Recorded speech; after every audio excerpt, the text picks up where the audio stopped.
George's आइफ्रा, उन्होंने books लिखी है universal history of numbers, universal history of computing. तो उन्होंने काफ़ी स्कॉलरली काम किया है कि भाई how did this numbers develop 600-700 years before people knew about zero। तो ये कौन बंदा है जो ऐसा बोल रहा है आर्यभट्ट ने शून्य दिया, आर्यभट्ट इन्वेंटेड जीरो। फिबोनाची ने बुक लिखी। पूरे इटली में लोग भारतीय गणित के चर्चे हो गए, भारतीय पद्धति अपनाने लगे, यहाँ तक कि वहाँ के लोगों को, वहाँ के जो गवर्नमेंट थी, वहाँ के जो राजकर्ता थे, उसको इनसिक्योरिटी होने लगी, चर्च को इनसिक्योरिटी होने लगी कि अगर आज भारतीय पद्धति से गिनती करते हैं, भारतीय पद्धति से मैथमेटिक्स करते हैं, तो ऐसा दिन भी आएगा कि भारतीय पद्धति से जीने लगेंगे। अच्छा, थोड़ा तो जलन होगी ना। वो लोग ने वो बुक बैन कर दी।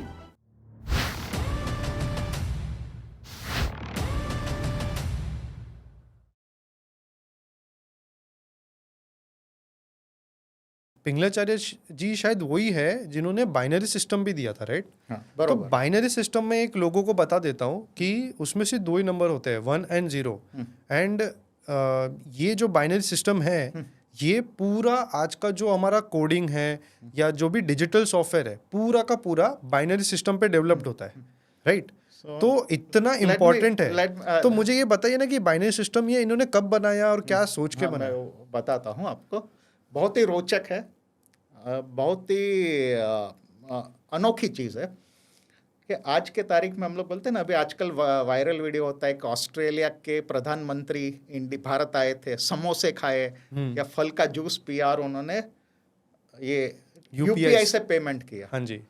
बाद में हम लोग इंटरनेट, पॉडकास्ट है, इंटरनेट पे हो रहा है।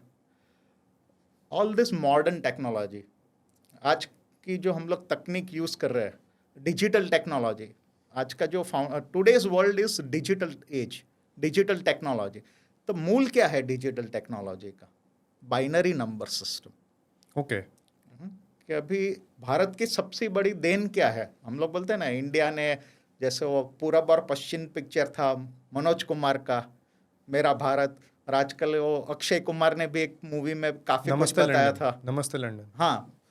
तो लेकिन क्या होता है, दिस इज पॉपुलर थिंग्स, यानी ये बोलने वाला दीवाना, सुनने वाला उससे भी बड़ा दीवाना। एक और दूसरे लोग को मैं बता देता हूँ, 1 और 0 जो आपने LG के लोगो में भी मिलता है, वो 1 और 0। और 1 और 0 इसलिए है, आप कभी टीवी देखोगे या आप कोई भी बड़े कोई डिवाइस के पीछे आपका बटन रहेगा, उस पर 1 और 0 लिखा रहेगा, क्योंकि 0 means of and 1 means on. तो ये इतना सिंपल है, एक्चुअली वही बेसिस है इस चीज़ का भी। तो प्लीज़ आप आगे बताइए। तो मैं आपको सिर्फ बताना चाहता था कि लोगों को एक समझ आ जाए कि अच्छा, हम इतने डे टू डे लाइफ पे जीते हैं, इसको लोग को पता नहीं चलता है, क्योंकि हम लोग ने उसको हाइड कर दिया ये जावा और दूसरे प्रोग्राम से, जो एक ह्यूमन लेवल प्रोग्राम है, बट मशीन लेवल प्रोग्राम तो 1 और 0 ही है। The basic circuit, microprocessor जो है, डिजिटल इलेक्ट्रॉनिक्स और what we call logic circuit. तो ये इन्होंने कौन सी सदी में बनाया था? ये था 2200 साल पहले, 2300 साल पहले। Are you serious? या तभी वेस्टर्न कंट्रीज है ना, अगर हम लोग यूरोप ले ले, रोम, ग्रीक, तभी उनको गिनती भी नहीं आती थी। हम तो ये रोमन न्यूमरल्स थे, वो नहीं आते थे उनको? वो थे, लेकिन दिस अभी मैं वही I am coming to that कि अगर हम लोग बोलते हैं कि भारत ने क्या दिया, प्राचीन भारत ने दशांश पद्धति से गिनती करने को सिखाया, लेकिन दशांश पद्धति यानी हम लोग ने 10 सिंबल दिए, 0 1 से लेकर 9, 0 and 1 through 9, 10 सिंबल दिए। 10 सिंबल से सबसे बड़ी संख्या ले लो और सबसे छोटी संख्या ले लो, इट कैन रिप्रेजेंट। हम लोग बोलते हैं रोमन पद्धति है, उसमें 0 नहीं है। हाँ जी। अच्छा, it is not positional number system, then positional number system नहीं है। Whereas India gave, see decimal number system तो दिया, लेकिन उससे भी बड़ी देन क्या है भारत की? Positional number system. तो आपने मेरे को एक चीज़ वापस बताइए, मैं थोड़ा सा कंफ्यूज हो रहा हूँ टाइमलाइन में। आपने कहा पिंगलाचार्य जी ने बाइनरी नंबर्स 2200 साल पहले दिया, तो फिर आर्यभट्ट ने भी तो 0 दिया था, वो तो मेरे ख्याल से रिसेंट है ना? चीज़ है, मैं क्या बोला आपको, बोलने वाले दीवाने, सुनने वाले उससे भी बड़े दीवाने। अच्छा।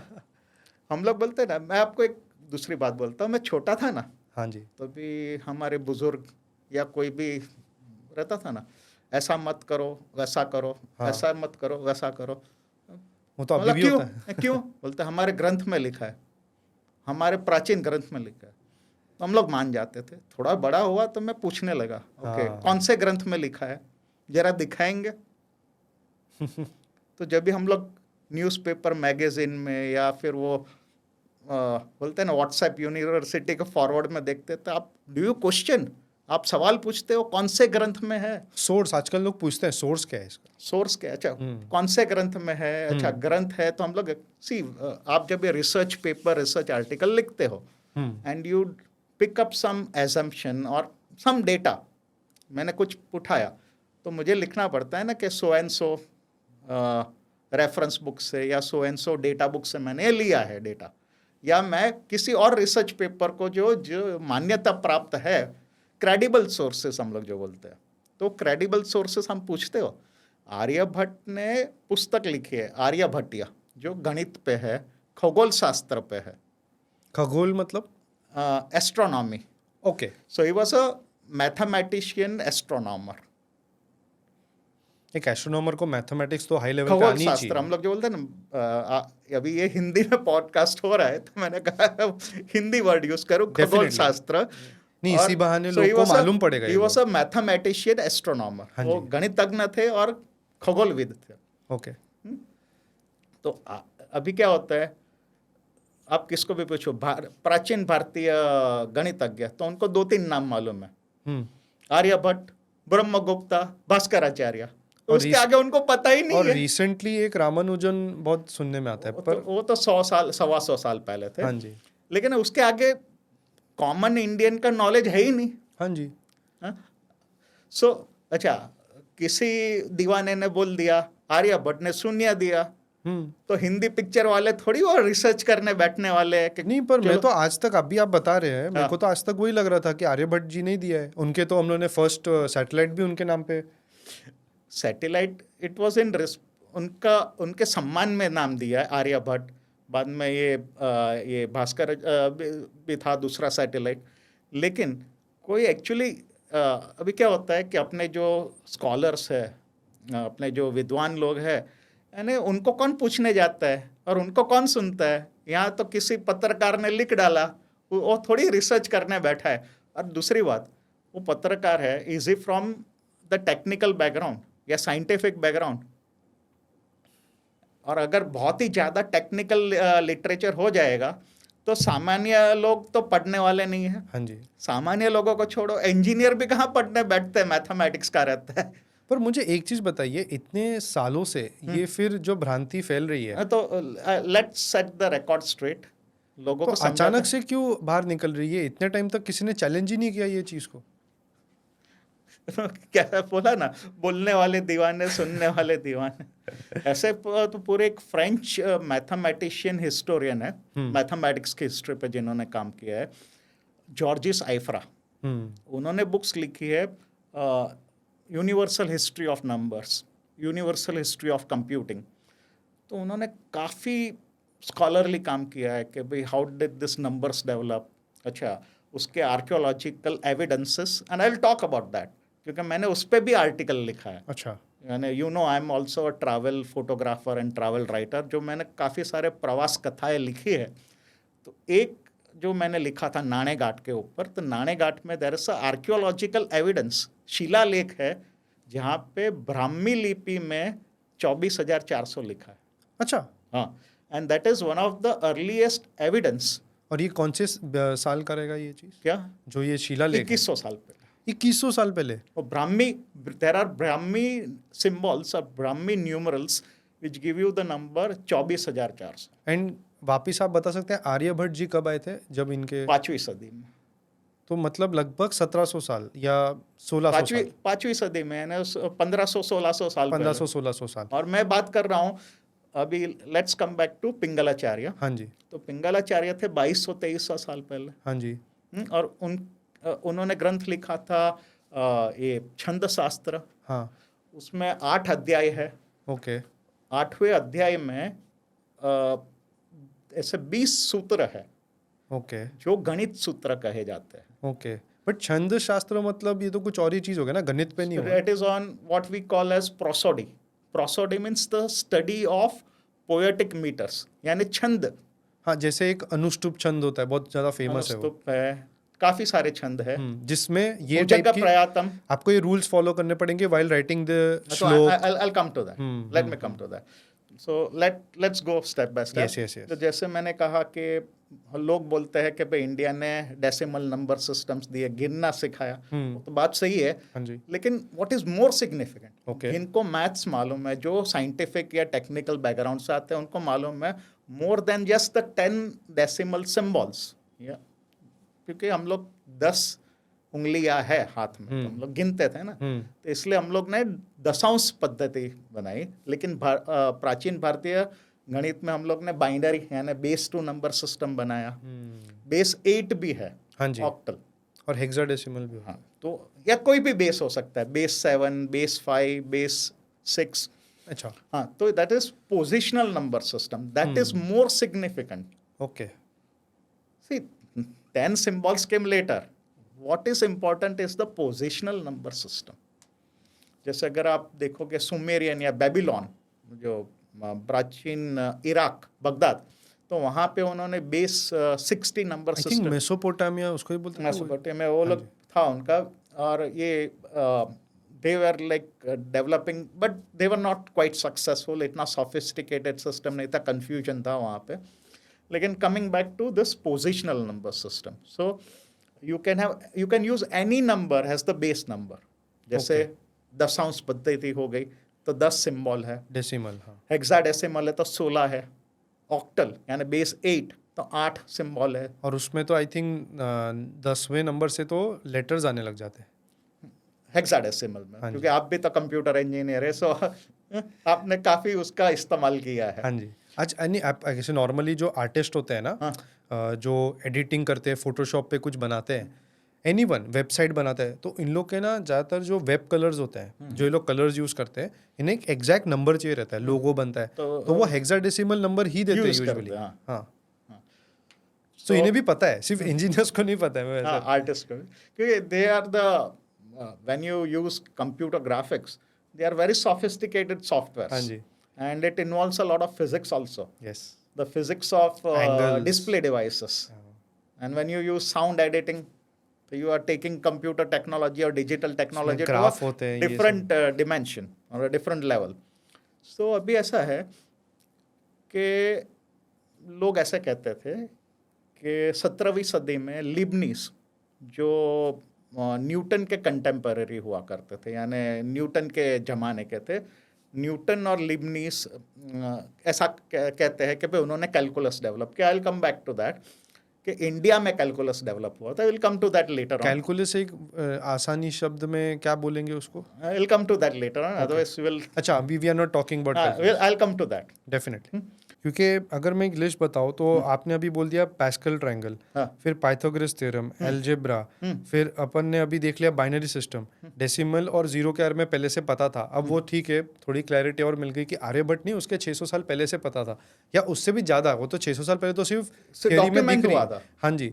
तो अब मुझे एक चीज़ बताइए, आपने मुझे एक बताया था फिबोनाची सीरीज के बारे में। अब फिबोनाची सीरीज कोई भी अगर 12th स्टैंडर्ड का या इंजीनियरिंग में जो भी मैथ्स पढ़ रहा होगा उसको पता होगा कि ये क्या है। बहुत ही इंटरेस्टिंग चीज़ है, क्योंकि ये साइक्लोन का भी जो शेप होता है वो, और बहुत सारी जगहों पे बहुत ही इजीली दिखता है, नेचर में बहुत जगहों पे दिखता है, हमें पता नहीं होता है। I will come to that. तो फिबोनाची सीरीज फेमस है, पर मुझे एक चीज बताइए, आपने उसकी मेरे को बताता हूं, तो फिबोनाची की कुछ ओरिजिन्स आपने मुझे उसका भी रिलेशन छंद के साथ है। हाँ जी, प्लीज बताइए ना। उसका भी रिलेशन छंद के साथ है, लेकिन उससे पहले मैं आपको फिबोनाची की कहानी बताता हूँ। हाँ जी, प्लीज। और तो क्या है कि लोग बाद में ये उसको वो जो बोलते हैं ना हम लोग, कंट्रोवर्सी निकल जाएगी। हाँ जी। Let me bring clarity.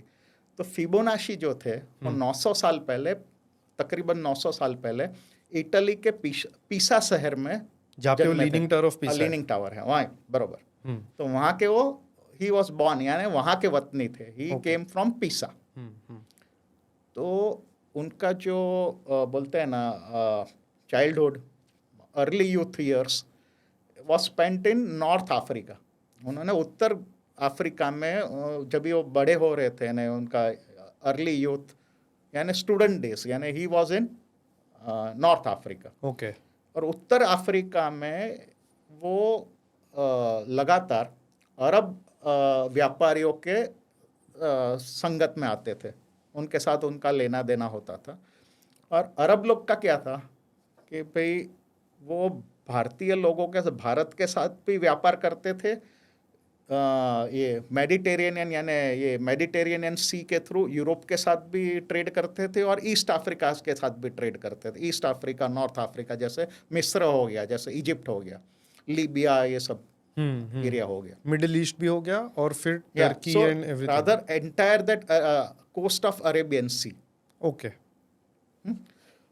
तो अरब व्यापारी भारतीयों से गणित भी सीखते थे, विज्ञान भी सीखते थे, टेक्नोलॉजी भी सीखते थे, भारत से माल सामान खरीदते थे और यूरोप में बेचते थे या नॉर्थ एंड ईस्ट अफ्रीका में वो बेचते थे सामान। तो आज से 900 साल पहले जब ये फिबोनाची जब ये इनके संगत में आते थे अरबी व्यापारियों के, तो उनसे भारतीय गणित के बारे में सीखते थे। और जब भी वो वापस गए अपना वतन Pisa, when he went back to his own country, Italy और पिसा, तभी उन्होंने एक पुस्तक लिखी, लीबर अब्बासी। लीबर अब्बासी, हाँ, लैटिन में लिखी थी, उनकी भाषा जो लैटिन भाषा में लिखी, लीबर अब्बासी। और ये पुस्तक किस पे थी, उसका विषय क्या था? विषय था भारतीय गणित। अच्छा, भारतीय संख्या और भारतीय संख्या को इस्तेमाल करके आप कैसे गिनती करोगे, how we will multiply and divide numbers. So basically Arabs ने इंडियन न्यूमरल्स को लाके अरब लोगों ने थोड़ा पॉपुलराइज किया यूरोप में और नॉर्थ अफ्रीका में। पर अब जब भी मैं जाता हूँ, जैसे इंडिया में भी बचपन में हम लोग जो सीखते थे तो बुक में हमें बताता था इंडो अरेबिक न्यूमरल्स बताते थे। क्योंकि ऐसा था कि यूरोपियंस को, हाउ डिड यूरोपियंस, यानी जो यूरोप में जब मैं पढ़ने गया तब तो वो लोग सिर्फ अरेबिक न्यूमरल्स बोलते हैं उसको। वो लोग का ऐसा है कि Europeans learned about Indian numbers from the Arabs, तो वो लोग अरब ही बोलते हैं उसको। हाँ, अभी के जो वेस्टर्न स्कॉलर्स है तो वो लोग लिखते हैं हिंदू अरबिक नंबर्स, अच्छा, हिंदू अरबिक न्यूमरल्स।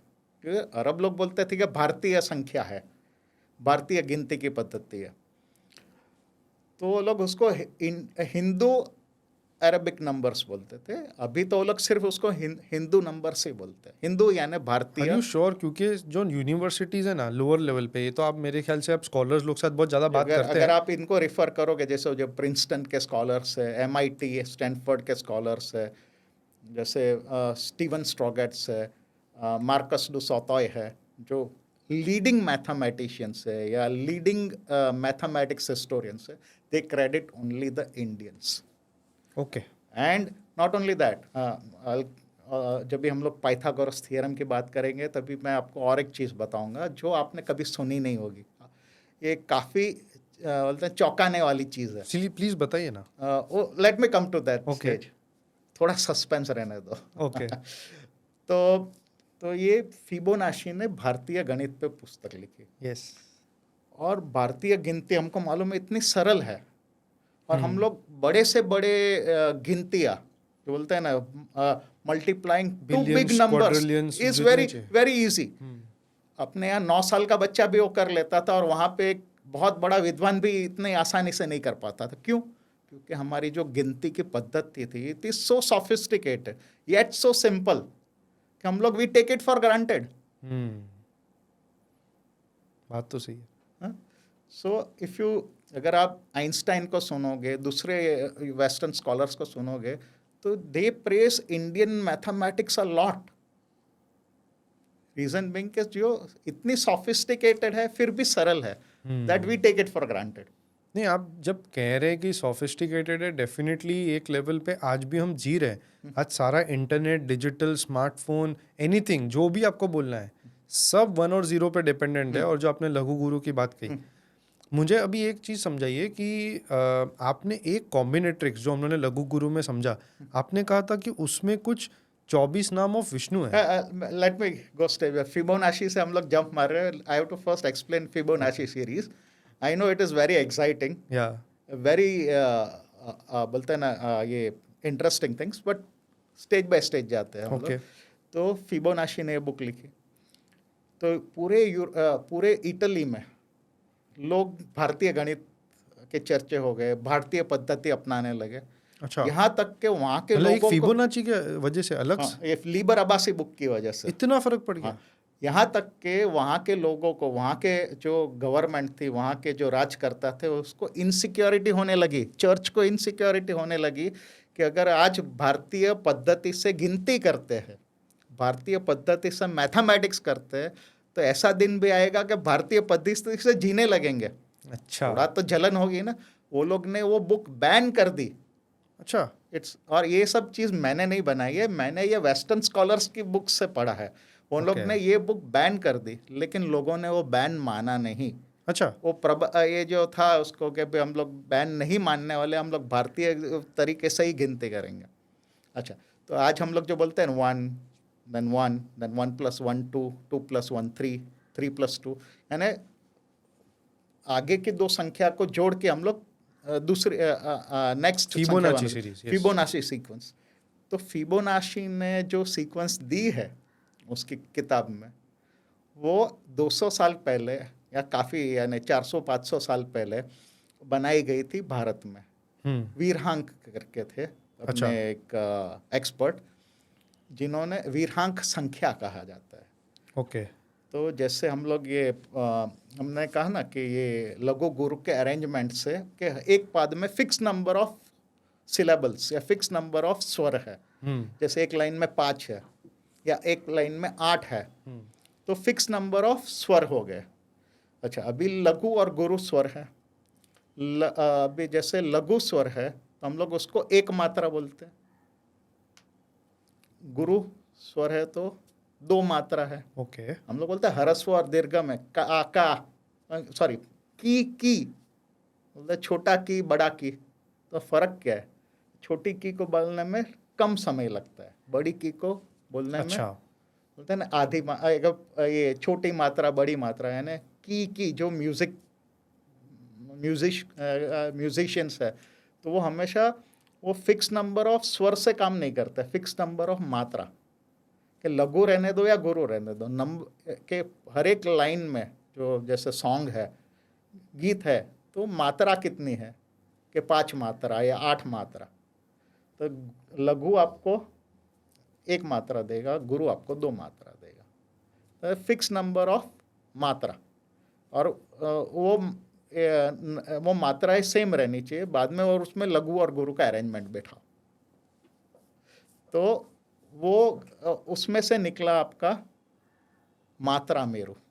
जैसे फिक्स नंबर ऑफ स्वर से आपको मिलता है मेरु प्रस्तार, तो इससे मिलता है मात्रा मेरु। अच्छा, तो हम लोग जो बोलते हैं फिबोनाची सीक्वेंस, वो एक्चुअली मात्रा मेरु से आता है। ओके और ये दिया था वीरहांक ने, और उसको एक्चुअली फिबोनाची सीक्वेंस मत बोलिए, उसको वीरहांक संख्या तो बोलिए। फिबोनाची सीरीज कब दी गई? हाँ, ये था 900 साल पहले, 900 और साल वीरहांक आए थे 6वीं शताब्दी में, एडी या B common era. Common era. तो यानी बेसिकली लगभग हो गया 900 साल, यानी आप 12वीं सदी और तो 600 साल का 500-600 साल पहले। ओके, वाह, ओके। सो आगे बढ़ते हैं फिर। 500 साल पहले था, इसलिए हम लोग को अभी फिबोनाची सीक्वेंस नहीं कहना है, उसको वीरहांक संख्या कहना है। नहीं, एक्चुअली ये जानकारी ही नहीं है ना। मैं भी वीरांक कह दूंगा तो लोगों को पता ही नहीं है, पर मुझे स्कूल और इंजीनियरिंग में तो सब यही बताया क्योंकि ये ऐसा है ना फिबोनाची कि सीरीज। हम लोग के यहाँ जो ब्रिटिश लोगों ने टेक्स्ट बुक छोड़ी थी मैथ्स की, वही हम लोग फॉलो करते जा रहे हैं। बहुत स्मार्टली मैनिपुलेट किया गया और इसको डिस्टॉर्ट किया गया। तो यही चीज़ है अभी हमारी, हम यही सीख रहे हैं और हमें यही पता है। अगर कोई वीरांक बोल भी देगा, अनलेस उसको नहीं पता होगा तब तक तो वो बोलेगा क्या बोल रहे हैं भाई ये, वैसा है। सो आगे बढ़ते हैं। आप बता रहे थे आगे कॉम्बिनेट्रिक्स के बारे में। हाँ, कॉम्बिनेटोरिक्स। अभी आपने ये इसके बारे में बात की, चतुर्विंशति केशव नाम। हाँ, जो 24 नाम ऑफ विष्णु है। हाँ, उसको चतुर्विंशति यानी चतुर यानी 4, विंशति यानी 20। अच्छा, चतुर्विंशति केशव नाम, केशव यानी नारायण, कृष्ण, अच्छा केशव, विष्णु, राइट केशव नाम। तो ऐसा है कि उसके I will give you the background, उसका थोड़ा आपको ये इंट्रोडक्शन, परिचय करवाता हूँ। हम लोग जब संध्या वंदनम करते हैं तभी नारायण के, श्री हरि नारायण के, विष्णु भगवान के 24 नाम का रटन करते हैं, जिसको हम लोग बोलते हैं चतुर्विंशति केशव नाम, नारायण के 24 नाम।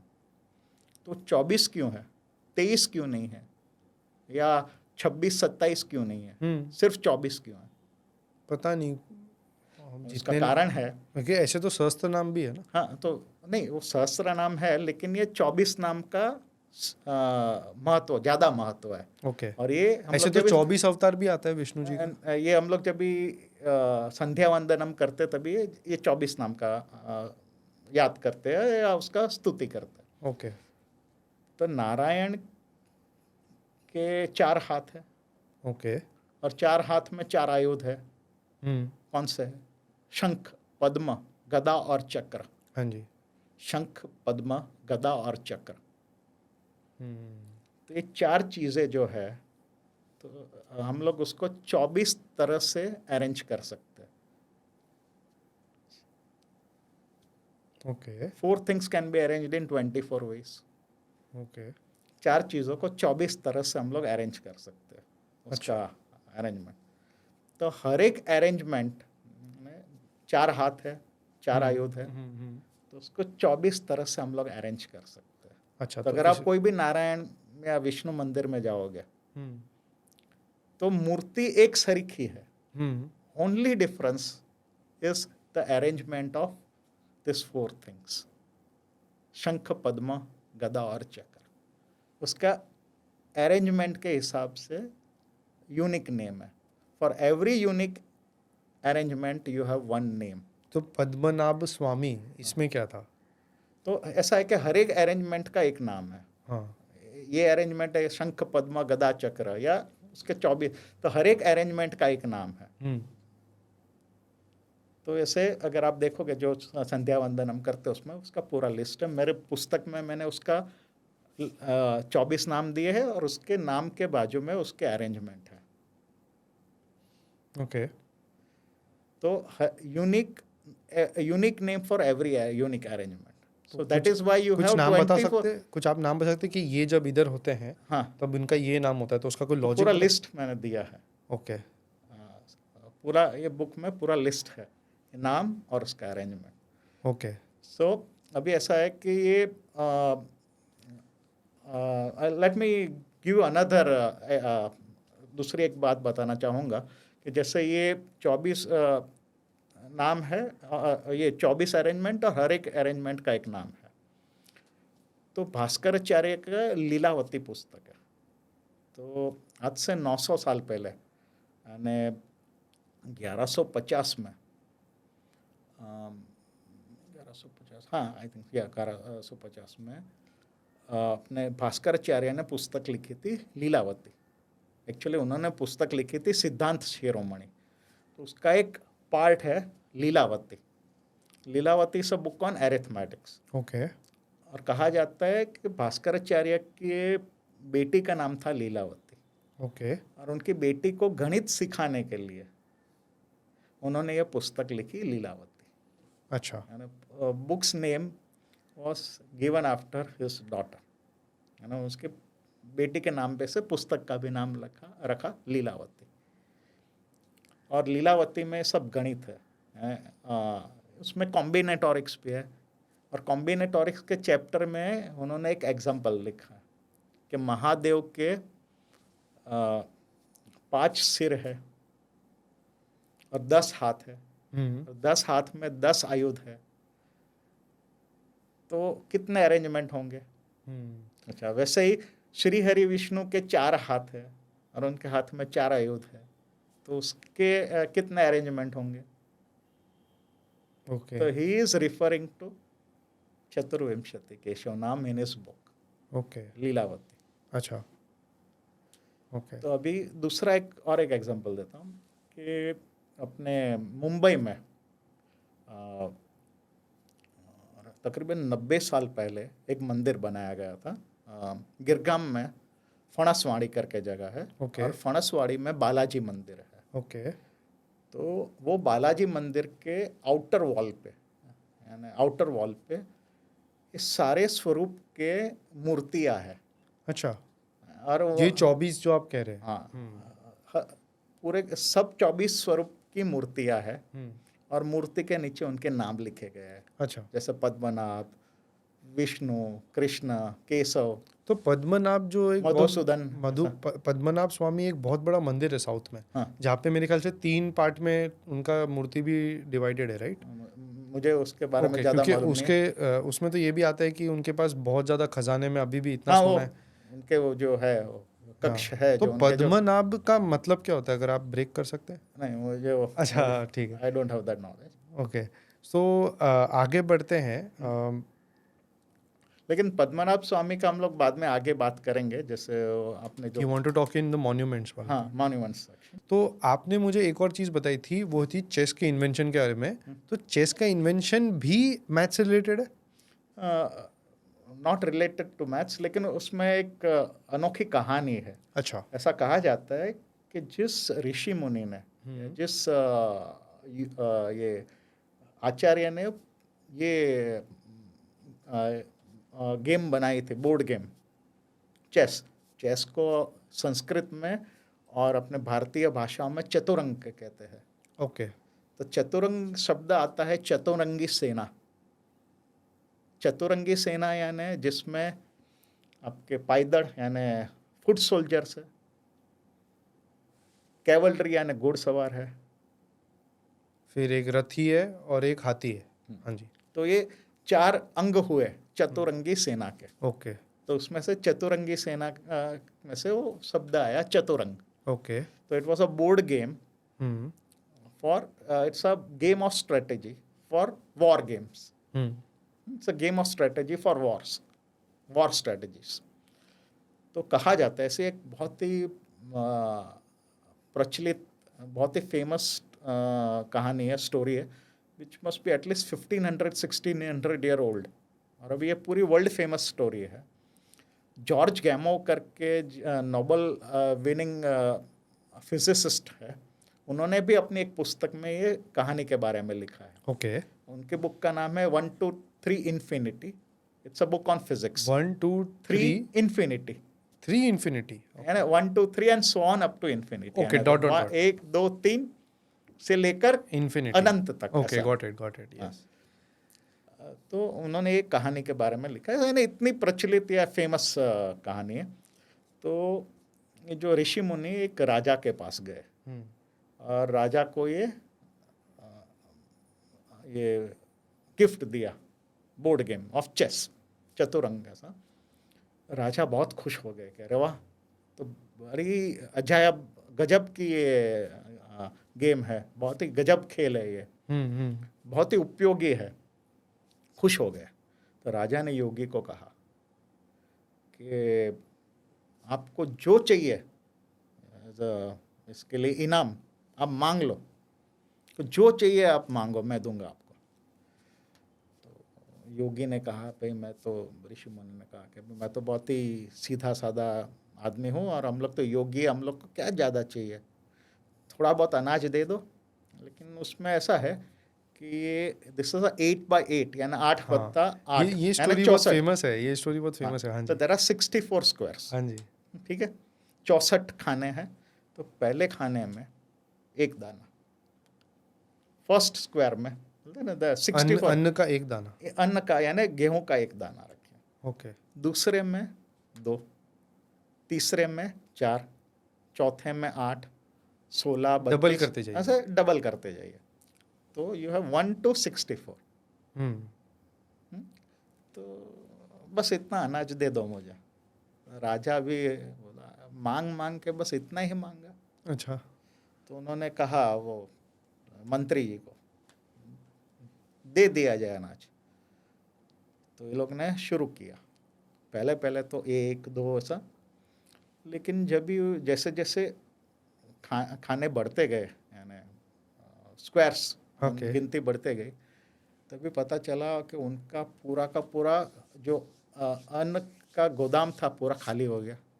अच्छा, बाजार से और लेके आए, वो भी खाली हो गया। अरे पूरे राज्य का अनाज खत्म हो गया। फिर भी यहाँ आधे तक नहीं पहुंचे। अच्छा, आधे तक नहीं पहुंचे। हाँ, बाद में राजा को ये ख्याल आया कि पूरे भारतवर्ष का जो वार्षिक ये उत्पादन है वो भी खाली हो जाएगा। सिर्फ उतना नहीं, पूरी दुनिया का, अच्छा, पूरी दुनिया का 2000 साल का वीट प्रोडक्शन अगर ले तभी जाके वो अच्छा, वो ये बात नहीं पता थी मुझे। हाँ, तो ये इतना बड़ा नंबर कैसे उन्होंने कैलकुलेट किया रहेगा। हम्म। तो इसकी इसकी जानकारी अपने प्राचीन भारतीय गणितज्ञ को थी। तो ये नंबर बेसिकली ऐसा हो गया ना कि 2:64 2⁻64 -1, -1। So it's a 20 digit number. ये Okay. इतना बड़ी संख्या है और अगर एक कि मैं इसमें- बताऊं कि 1 बिलियन 10 डिजिट का होता है। हाँ? 1 बिलियन मतलब 1 खरब, हाँ, 1 अरब। 10 बिलियन इज 10 डिजिट्स, अच्छा, 1 बिलियन इज 9 डिजिट्स। ओके, क्योंकि I think 100 million was 9 digits, right? हाँ, 100 मिलियन इज 9 डिजिट्स, मेरे को जितना याद नहीं है। नहीं, it is 333। So if you अगर 10 डिजिट्स है तो you have like 0 to all zeros to all 9 all 10 nines, तो it is 1 less than 10 billion. Okay, so ये 20 डिजिट नंबर होता है। ओके। अगर हम लोग 2000 साल का पूरे विश्व का अगर ये वीट प्रोडक्शन भी ले ले तब भी ये तो पूरा भी नहीं होगा। 2:64 -1 नहीं होता। So 2�64 -1 is a 20 digit number, and ऐसा कहा जाता है, सॉरी कहा नहीं जाता है कि ये so you are adding a geometric progression, क्योंकि यहाँ पे डबल होते जा रहे हैं ना, हर एक जो अंक है वो डबल होते जा रहा है, यानी 16, 32, 64, 128, 256, 512, 1024 ऐसे डबल होते जा रहा है। तो you are adding a geometric progression. तो उसकी फॉर्मूला जो 7वीं शताब्दी में ब्रह्मगुप्ता ने ब्रह्मसूत्र सिद्धांत लिखा था उसमें ये फॉर्मूला दी गई है। अच्छा, ओके। और जो आज से 9वीं शताब्दी में दिगंबर जैन मुनि है, महावीराचार्य, उन्होंने पुस्तक लिखी थी गणित सार संग्रह, उसमें भी ये फॉर्मूला दी है। ओके। लीलावती में तो दी ही गई है ये फॉर्मूला, क्योंकि अच्छा अनदर थिंग, लीलावती 900 साल पहले लिखी गई थी और 700 साल तक ये पुस्तक भारत के हर एक ग्राम गुरुकुल में सिखाई जाती थी। It was a textbook for mathematics till the time British education system took over, this Lilavati was taught as a text, तो हमें इतने टाइम से वंचित रखा गया और अभी हमें पता भी नहीं है, हम भूल ही चुके हैं basically. Okay, so this was the story of invention of chess and its connection to mathematics. So see how our rishi muni, our acharya used to connect various aspects of life, यानी दिन प्रतिदिन की जो हम लोग की जो एक्टिविटीज या क्रियाएं होती थी उसको गणित के साथ जोड़ते थे। एब्सोल्युटली। सो लिबनीस ने हम लोग को ये बाइनरी नंबर सिस्टम दिया, ऐसा कहा जाता था, लेकिन लिबनीस ने नहीं, पिंगलाचार्य ने ये बाइनरी नंबर सिस्टम डेवलप किया था।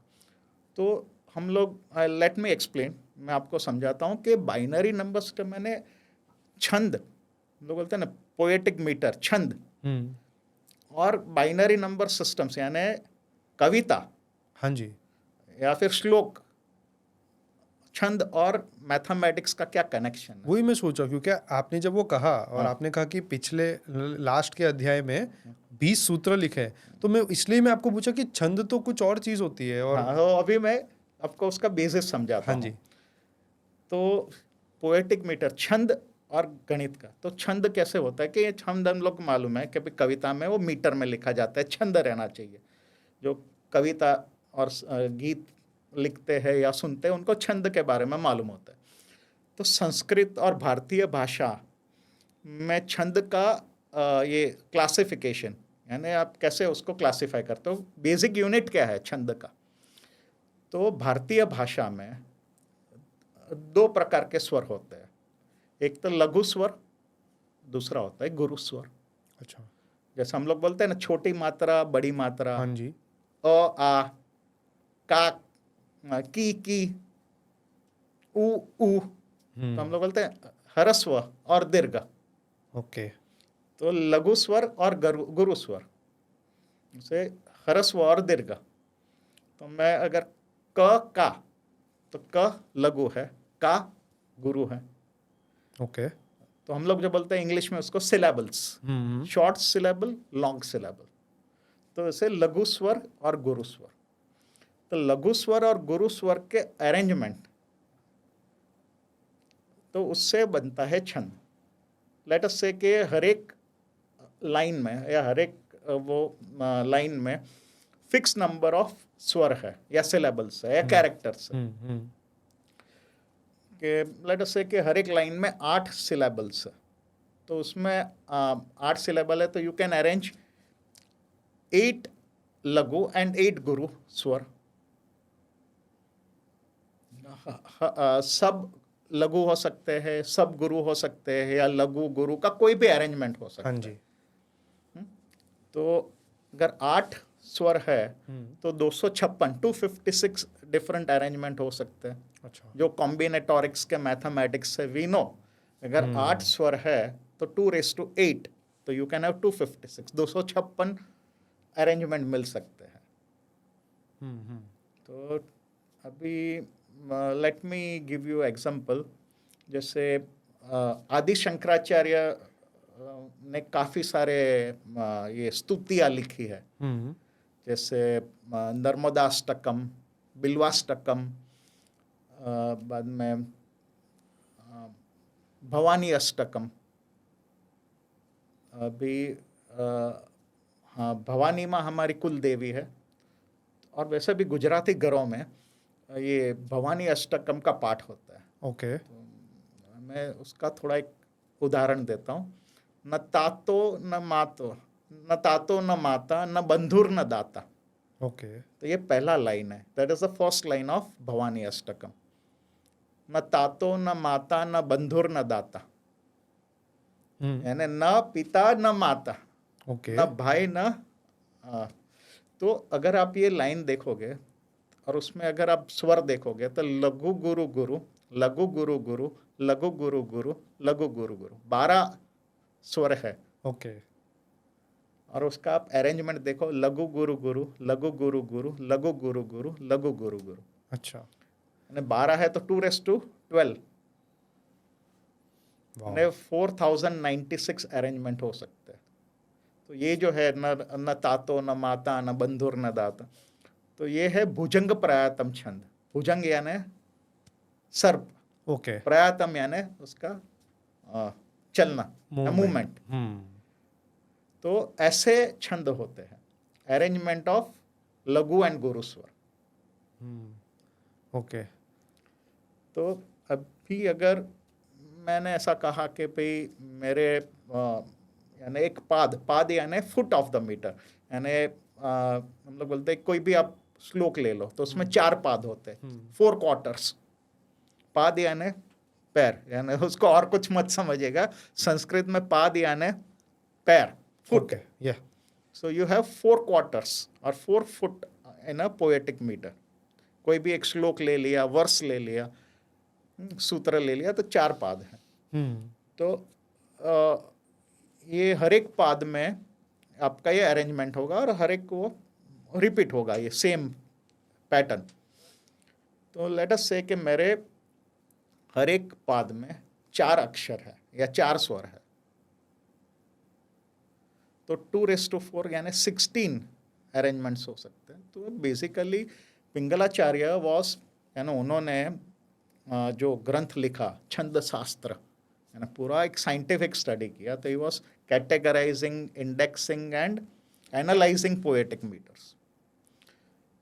तो वो हर एक चीज़ों का ये पूरा, अगर हम लोग ने सपोज 2 स्वर ले लिए तो आपको कैसे मिलेगा 2⁻4? तो आपको मिलेगा 0 0 0 1 1 0 1 1। हाँ जी। अगर आपने लघु को 1 से रिप्लेस किया और गुरु को 0 से रिप्लेस किया, अच्छा उल्टा है इधर, जीरो तो उल्टा होना यानी चाहिए। मैं हाँ, या गुरु को लघु को 1 से रिप्लेस करो और गुरु को 0 से रिप्लेस करो, तो आपको क्या मिलता है? बाइनरी नंबर हाँ सिस्टम। जी, गुरु गुरु, लघु गुरु, ओके। गुरु लघु, लघु लघु। सो इधर से हमें समझ में आ रहा है कि यहाँ पे से उन्होंने गुरु और लघु के थ्रू बाइनरी सिस्टम बताया था। यस। अच्छा, अभी सिंस वी आर जस्ट यानी हम लोग बात कर रहे हैं, तो I am not going to show you to on a black Yeah. Board और वाइट बोर्ड और Yes. पीपीटी, लेकिन एक लोगों में एक आइडिया दे रहा हूँ, उनको मैं थोड़ी सी समझ दे रहा हूँ, यानी इंट्रोडक्शन। मेरी बुक में मैंने ऑफ कोर्स काफ़ी डिटेल में उनको दिखाया है कि भाई ये छंद क्या होता है, छंद का क्लासिफिकेशन क्या होता है। जैसे मैंने कहा कि भाई अगर 8 स्वर है तो आपको 256 अरेंजमेंट मिलते हैं लघु गुरु के, यानी 8 स्वर के लिए 256 टाइप के छंद हो सकते हैं। ओके। जैसे मैंने कहा भुजंग प्रयातम, तो 12 स्वर है हर एक पाद में, तो 2⁻12 यानी 4096, 4096 प्रकार के आपको छंद मिल सकते हैं। वाह। तो ये सब उन्होंने साइंटिफिक स्टडी किया, किसने? पिंगलाचार्य ने। आचार्य ने, yes. तो उसके लिए उन्होंने बाइनरी नंबर सिस्टम बनाया। अच्छा, अभी मैंने कहा जैसे कि भाई मेरे पास 2 स्वर है एक पाद में, तो मुझे 4 अरेंजमेंट मिलेंगे। गुरु गुरु, लघु गुरु, गुरु लघु, लघु लघु। अगर 3 रहे तो 2⁻3, दैट इज 8। बट नाउ मुझे उसको एक स्पेसिफिक ऑर्डर में अरेंज करना है। गुरु गुरु गुरु, लघु गुरु गुरु, गुरु लघु गुरु, या लघु लघु गुरु। तो मुझे एक स्पेसिफिक ऑर्डर में उसको डालना है, यानी इसको मैथमेटिकली या टेक्निकली हम लोग बोलेंगे combinatorial sequence generation. Okay okay. जैसे अगर आप बाइनरी नंबर्स लिखते हो, since you have done computer mathematics और कंप्यूटर साइंस, तो हम लोग बोलते हैं 0 देन 1 1 0 1 1 1 0 0 1 0 1 1 1 0 1 1 1 1 0 0 0। लोग when you list out the numbers in binary number system, जैसे हम लोग डेसिमल में लिस्ट आउट करते हैं नंबर, हाँ जी। और बच्चा छोटा रहता है 3-4 साल का, तो काउंटिंग सीखता है 1 2 3 4 5 6, और वो छोटा बच्चा प्राउडली बोलता है आई कैन काउंट टिल 100, मैं 100 तक गिनती कर सकता हूँ, मैं 1000 तक गिनती कर सकता हूँ, यानी ये प्राउडली से सो बहुत ही एकदम गर्व से बोलता है। तो जैसे लघु गुरु का आप अरेंजमेंट कैसे करोगे? तो जैसे बाइनरी नंबर्स का आप गिनती करते हो, वैसे लघु गुरु का अरेंजमेंट करोगे। ओके। तो इसको कॉम्बिनेटोरियल सीक्वेंस जनरेशन बोलते हैं। तो चंद्रास जी, आप कह रहे थे कि इन्होंने बाइनरी नंबर्स हमें बताया, या बाइनरी नंबर्स के बारे में हमें पता चला थ्रू पिंगलाचार्य जी। तो अब जैसे हम लोगों ने पहले ही बता दिया कि 1 और 0 हम लोग वर्ल्ड अपने लाइफ में अराउंड देखते रहते हैं, पर ये 1 और 0 के माध्यम से ही उन्होंने डिस्प्ले किया था, कैसा था? हाँ, क्योंकि जब भी उन्होंने ये अरेंज करना शुरू किया लघु और गुरु का पैटर्न्स या कॉम्बिनेशंस उसके, या परम्यूटेशंस जो हम लोग बोलते हैं, जब भी उन्होंने लघु गुरु स्वर को अरेंज करना शुरू किया, तभी उन्होंने रियलाइज किया रहेगा अरे ये तो बाइनरी नंबर सिस्टम है, कि भाई अभी जब उसको एक पर्टिकुलर फॉर्मेट में अरेंज करना है, तो मैं उसको बाइनरी नंबर सिस्टम की गिनती की तरह अरेंज कर सकता हूँ। तो वो छंद लिखते लिखते उसका Suddenly क्लासिफिकेशन या उनको एक कैटेगराइजेशन, इंडेक्स बोलते हैं ना हम लोग, बोलते हैं इंडेक्स। जैसे मेरे पास टेलीफोन डायरी है, तो जैसे मैं उसको A B ऐसा अरेंज करता हूँ, तो जब भी उन्होंने लघु गुरु का एक पर्टिकुलर पैटर्न जब भी वो अरेंज करने लगे, तो ओके मैं उसको गिनती की तरह रख सकता हूँ, 0 1, जैसे हम लोग बाइनरी नंबर सिस्टम में जैसे गिनती करते उस तरह लघु गुरु को अरेंज करते गए। तो मैं वही कह रहा हूँ कि जैसे वो लिख रहे थे लघु गुरु और वो छंद के मीटर्स बता रहे थे कि छंद में ये लघु गुरु, जैसे आपने पहले कहा लघु गुरु क का वाला चीज़, तो जैसे ही वो लिखते जा रहे थे तब उनको रियलाइज हुआ कि इसको तो हम 0 और 1 से रिप्रेजेंट कर सकते हैं, और ये फिर आपका डेसिमल से लेना देना हो जाएगा। तो ये डोनाल्ड कनोथ एक कंप्यूटर साइंस के महागुरु है, उन्होंने पुस्तकें लिखी है जो हम पढ़ा करते थे, the art of computer programming. Okay. और उन्होंने अपनी पुस्तक में छंद शास्त्र के बारे में बहुत कुछ लिखा है। मतलब ये पिंगलाचार्य के? ओके। और उनकी पुस्तक जब भी मैं पढ़ रहा था as a student of computer science, as a expert on computer science, तभी उसमें मुझे पता चला कि अरे ये तो हमारे प्राचीन भारतीय गणितज्ञ पिंगलाचार्य ने बाइनरी सिस्टम डेवलप की है। अच्छा, और जब भी आप कंप्यूटर प्रोग्रामिंग करते हो, एल्गोरिथम सीखते हो, तभी आप एक कॉम्बिनेटोरियल सीक्वेंस जनरेशन, जैसे कि भाई आप कैसे अरेंज करोगे लघु गुरु को, या अलग अलग चीज़ें हो तो उसको अलग अलग चीज़ों को कैसे आप अरेंज कर सकते हो, कितने तरीक़ों से अरेंज कर सकते हो।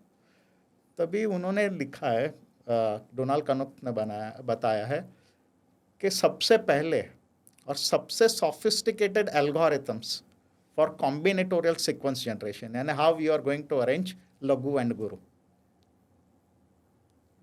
तो सबसे सोफिस्टिकेटेड एल्गोरिथम्स और सबसे अर्लीस्ट अपने पिंगलाचार्य ने बनाया है। ओके। और हमको पता ही नहीं, और हमको ऐसा लगता है कंप्यूटर साइंस तो अमेरिका ने दिया, इंग्लैंड ने दिया, नहीं, उसके मूल भारतीय है। ओके। अच्छा, तो अभी के मैंने ऐसा पूरा अरेंज किया लघु गुरु के अलग अलग जो अरेंजमेंट है, तो अभी मैं उसको मैं रो नंबर में डालूंगा कि पहले पंक्ति में ये, दूसरे लाइन में ये, तीसरा रो ये, चौथा रो ये, तो मैं बोलूँगा कि 15वीं रो में क्या अरेंजमेंट है लघु गुरु का। तो ये इजीली क्या पता चला। 27वीं रो में लघु गुरु का कौन सा अरेंजमेंट है। ओके। या मैंने एक अरेंजमेंट दिया लघु लघु गुरु गुरु लघु लघु, तो वो कौन से रो में आप रखोगे। तो ये एल्गोरिथम्स या ये इसकी पद्धति या जो मेथड है, ये भी पिंगलाचार्य ने डेवलप किया था। कैसे? कैसे? तो उनको पता था कि लघु गुरु के जो अरेंजमेंट है, तो वो और कुछ नहीं लेकिन संख्या है बाइनरी नंबर सिस्टम के। तो हम लोग जैसे डेसिमल टू बाइनरी कन्वर्ट करते हैं या बाइनरी टू डेसिमल कन्वर्ट करते हैं, तो उसके जो एल्गोरिथम्स रहते हैं वही एल्गोरिथम्स इन्होंने यहाँ यूज़ किया है। ओके। कि भाई 27वीं रो में कौन सा अरेंजमेंट है वो निकालो, या ये एक अरेंजमेंट है उसको कौन सी रो में डालोगे। तो ये सब एल्गोरिथम्स पिंगलाचार्य ने डेवलप किए थे। ओके। और आज हम लोग बोलते हैं कंप्यूटर साइंस का मैथ से decimal to binary, binary to decimal. तो आप बेसिकली ये बता रहे हो कि ना ही प्रोग्राम और जो कंप्यूटर कोडिंग है, प्रोग्रामिंग एंड कंप्यूटर कोडिंग, इसके अलावा हमारे पोएटिक मीटर्स या पोएम के जो रूल्स होते थे उसके अंदर तक हम लोग ऐसे टाइप की मैथ्स यूज करते थे तब से। ऐसा है कि चलो छंद है, हाँ, लेकिन मुझे छंद का एक सिस्टमैटिक स्टडी करना है। अलग अलग जो छंद है उसको मुझे कैटेगराइज करना है, इंडेक्स करना है, एनालाइज करना है, साइंटिफिक स्टडी, मैथमेटिकल एनालिसिस करना है। तो वो 2200-2300 साल पहले पिंगलाचार्य ने किया था। मतलब जैसे इतना पाणिनि, advanced। क्योंकि ऐसा कहा जाता है पाणिनि और पिंगलाचार्य वो सेम एरा में थे, दूसरी तीसरी शताब्दी, before common era, before the common era. तो तब और पतंजलि भी सेम एरा में थे। तो उन्होंने काफ़ी साइंटिफिक स्टडी किया था, लिंग्विस्टिक्स का, पोएटिक मीटर्स का। ओके। जैसे पाणिनि ने रूल्स दिए हैं किसके लिए, ग्रामर के लिए, to form words, compound words. तो वैसे पिंगलाचार्य ने भी साइंटिफिक और मैथमेटिकल, बोलते हैं ना, structured study of poetic metres. ठीक है, तो अब थोड़ा आगे बढ़ते हैं। अच्छा, हाँ, दूसरा जो आपने कहा ना शून्य, तो हाँ, जैसे पिंगलाचार्य ने बाइनरी नंबर सिस्टम बनाया which is having only 2 symbols, 0 and 1। तो उनको 0 का पता था, और 3-4 ऐसे सूत्र है जो मैंने कहा ना 20 गणित सूत्र है, तो उसमें उन्होंने 3-4 बार ये शब्द यूज किया है शून्य। तो definitely 600-700 years before Aryabhata people knew about 0। तो ये कौन बंदा है जो ऐसा बोल रहा है आर्यभट्ट ने शून्य दिया, आर्यभट्ट इन्वेंटेड 0। अरे भाई पहले गणित सीख लो, गणित का इतिहास सीख लो, बाद में बोलो और लिखो। True. अपनी जनता भोली है। अगर मैंने बोल दिया कि भाई भास्कर आर्यभट्ट ने नहीं भास्कराचार्य ने शून्य दिया, तो लोग वो भी मानने लगेंगे। Who is actually going to the text and studying it? Actually, yeah. It's easy ना, जस्ट ऐसा बोलते हैं ना, पार्टी रहता है, you want to impress people, मुझे अपनी धाक जमानी है, हाँ. लोगों को दिखाना मेरे पांडित्य। मैं कुछ भी जाके बोलूंगा और लोग कहाँ चेक करने जाने वाले हैं? टीचर थोड़ी है कि question paper answer sheet check करते हैं। तो ये we are doing a very big disservice by blowing our trumpets और शूटिंग आवर माउथ ऑफ। बहुत मज़ा आया ये सुन के, क्योंकि हमने इतनी सारी बातें कही। आई थिंक किसी ने भी इतनी सारी मुझे एक साथ एंशिएंट मैथमेटिक्स के फैक्ट्स प्लस उसके लॉजिक इतने ब्यूटीफुली और इतने सिंपली आपने जैसे समझाया है, किसी ने आज तक मुझे समझाया नहीं है। तो मुझे ऐसा लगता है कि अब हमें यहाँ पे रोक देना चाहिए, क्योंकि बहुत अच्छा एकदम मस्त आपने हमें वो जो लास्ट की स्टोरी बताई, और उसमें जो आपने बताया कि 2000 साल के पूरे गेहूं का प्रोडक्शन पूरे विश्व का, वो भी उतना नहीं था जितना आप 2⁻64-1 पहुंच अभी पाते। मुझे वो कहानी खत्म करने दो। अच्छा, खत्म नहीं हुई है? अच्छा, प्लीज तो प्लीज। अभी तो राजा के तो पसीने छूटने लगे। अभी उसने तो अपना शब्द दे दिया है, वचन दे दिया है, पूरा तो करना होगा। हाँ जी। तो अभी योगी जी हंसने लगे कि भाई मैं सिर्फ आपकी परीक्षा ले रहा था। ओके। बोलते हैं मुझे कुछ नहीं चाहिए। तो राजा को थोड़ा शांति मिली। बोलते हैं कि मुझे प्रसन्नता हुई आपकी ये खेल देख के, ये बोर्ड गेम देख के, चेस गेम, चतुरंग देख के। उससे भी ज़्यादा मुझे प्रसन्नता आपका गणित देख के हुआ। ओके। सो एंड ऐसा है कि एंशिएंट इंडियन मैथमेटिशियन, प्राचीन भारतीय गणितज्ञ जैसे आर्यभट्ट हुए, ब्रह्मगुप्ता हुए, वराहमिहिर हुए, वो गणित को इंटरेस्टिंग बनाते थे, बोरिंग या एब्स्ट्रैक्ट नहीं बनाते थे, उसको प्रैक्टिकल और आनंददायी बनाते थे। यानी you enjoy learning mathematics, you enjoy doing mathematics. गणित एक डरने का विषय नहीं, एक आनंद का विषय है, मजे लेने का। बोलते हैं it's a subject for recreation and enjoy. Absolutely. जैसे you get joy out of playing chess, वैसे आप मैथ्स करके आपको जॉय मिलता है। It's practical use. Mathematics is used everywhere. Absolutely. Even doctors जब सर्जरी करते हैं तभी भी बहुत सारे मैथ्स यूज़ करते हैं कि कितना एनेस्थेसिया देना है, कितने प्रेशर पे ये चीज़ काटनी है, etcetera etcetera. I'll kind of बोलते हैं ना, I'll give the punch line। हाँ जी। ये मेरी नहीं है, ये अपने 1200 साल पहले, मैंने कहा ना, दिगंबर जैन मुनि है, महावीराचार्य, जिन्होंने पुस्तक लिखी थी गणित सार संग्रह। तो गणित सार संग्रह में ये अपने महावीराचार्य ने कहा कि ये तीनों लोक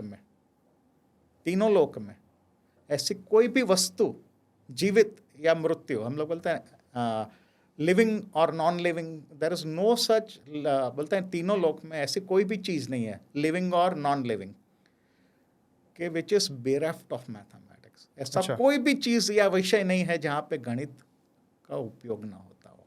अच्छा, क्योंकि मैंने ज़्यादातर जो मीम्स देखे अपने आजू बाजू में वो यही है कि आज तो भी मैंने एक और दिन जी लिया पर मैंने अलजेब्रा बिल्कुल यूज़ नहीं की। तो ऐसा है ना कि भाई एक जनरल पर्सन है, कॉमन मैन है, और एक रॉकेट साइंटिस्ट है। एक कॉमन मैन है और एक क्या बोलते हैं, चिप डिज़ाइनर है। या एक कॉमन मैन है और स्टॉक मार्केट का एनालिस्ट है। तो वो लोग का नॉलेज और अंडरस्टैंडिंग ऑफ मैथ्स पे डिफरेंट है। तो जो रॉकेट साइंटिस्ट मैथ्स यूज़ कर रहा है, ही इज़ यूजिंग कैलकुलस। मैंने कहा ना, कैलकुलस भी इंडिया में इन्वेंट हुआ था। तो वो कैलकुलस यूज़ कर रहा है। फाइनेंशियल एनालिस्ट भी ये बोलते हैं ना, विरांक संख्या यूज़ कर रहा है या कैलकुलस यूज़ कर रहा है। और चिप डिज़ाइनर भी है तो वो भी एक मैथ्स यूज़ कर रहा है। तो कॉमन मैन, उसने गणित सीखा नहीं है, उसकी गहराई में नहीं गया है। अगर उसको आता ही नहीं है तो यूज़ कैसे करेगा? ये भी बात सही है। यूज़ करने से पहले उसको सीखना चाहिए, समझना चाहिए, आत्मसात करना चाहिए। अभी एक आप कॉमन मैन ले लो, if he has to plan a trip and a knowledgeable engineer is planning a trip, दोनों के प्लानिंग में फ़र्क रहेगा. डेफिनेटली. जैसे आप कंप्यूटर साइंस में सीखते हो travelling salesman problem, yes, absolutely. सीखोगे तो यूज़ करोगे ना. जैसे अभी ऐसा है ना कि भाई अभी मैं ये टेक्निक कहाँ यूज़ करके, भाई तेंदुलकर का नॉलेज और एक गली क्रिकेट खेलने वाले के नॉलेज में फ़र्क है. Definitely, definitely. तो आप ऐसा मत कहो कि अगर आप सीखोगे तो आप रॉकेट साइंटिस्ट बनोगे, मैथ्स नहीं सीखोगे तो आप क्या रॉकेट उड़ाओगे. बात बाद सही में है. वो दिवाली में जो रॉकेट उड़ाते हैं वही करोगे. एक्चुअली क्या वो होता है चंद्रयान कि नहीं बना पाओगे. हाँ, एक्चुअली ये क्या हो जाता है कि जो कॉमन मैन होता है हम्म, वो इतनी सारी हाईटेक चीज़ें यूज़ करता है नॉर्मली, जैसे स्मार्टफोन ले लो, पर उसको ये नहीं समझ में आता है कि इसके पीछे कितनी विज्ञान और कितनी गणित यूज़ की गई है. अभी ऐसा है ना, गाड़ी चलाने वाला वो इंजन थोड़ी डिज़ाइन करता है. पर अगर गाड़ी भी कोई चला रहा है और अगर अच्छा गाड़ी चला रहा है, उसको मालूम है कि मैं अगर ये टाइम पे ही जाऊंगा और मैं ब्रेक मारूंगा तो वो अपने आप से सबकॉन्शियसली, अनइंटेंशनली वो फिजिक्स यूज़ कर रहा है. और फिजिक्स में भी अलजेब्रा कहीं ना कहीं काम आता है, फॉर्मूले काम आते हैं. हाँ, नहीं अभी जैसे एक यूएस में एक साइंटिस्ट है और काफ़ी वो पॉपुलर साइंस को और मैथ्स को पॉपुलराइज करते हैं, नील डेग्रास टाइसन. तो उनके काफ़ी अच्छे वीडियोस रहते हैं आप हाँ जी. यूट्यूब पे और इंस्टाग्राम पे रील. बोलते हैं कि you may not use this mathematics. आप जो ये स्कूल में मैथ्स सीख रहे हो या कॉलेज में मैथ्स आप यूज़ नहीं कर रहे हो, लेकिन जब भी आप सीख रहे हो या वो कर रहे हो तो आप तभी अपने- आपका ब्रेन भी डेवलप होता है. यस, ब्रेन डेवलपमेंट के लिए बहुत कि नेसेसरी. सपोज ऐसा है कि मुझे मेरे घर से आपके स्टूडियो में आना है, तो मैं जो टाइम का प्लानिंग करूँगा वो मैं अपने मैथमेटिक्स के नॉलेज से अलग तरह से प्लानिंग करूँगा और टाइम पे पहुँचूँगा, आराम से पहुँचूँगा. और दूसरा जो है उसके गणित में गड़बड़ हो जाएगी, यस. क्योंकि वो ऐसा है ना कि सबकॉन्शियसली भी आप काफ़ी चीज़ आपका थिंकिंग पैटर्न चेंज हो जाता है. तो ये गणित है. एब्सोल्युटली. सो चंद्रास जी, ये वीडियो यही एंड करते हैं. Thank you. बहुत मज़ा आया आपके साथ गणित के बारे में बात करने के लिए. और अभी हमारे पास एक और टॉपिक है तो हम डेफिनेटली उस पर भी बात करेंगे. उसमें भी गणित आएगा. हाँ जी. आपने जैसे कहा गणित हर जगह है, कण कण में है, तो बस देखते जाते हैं कैसे होता है. उसी के साथ बहुत बहुत धन्यवाद. धन्यवाद. जय श्री राम. नमस्ते. Thank you so much.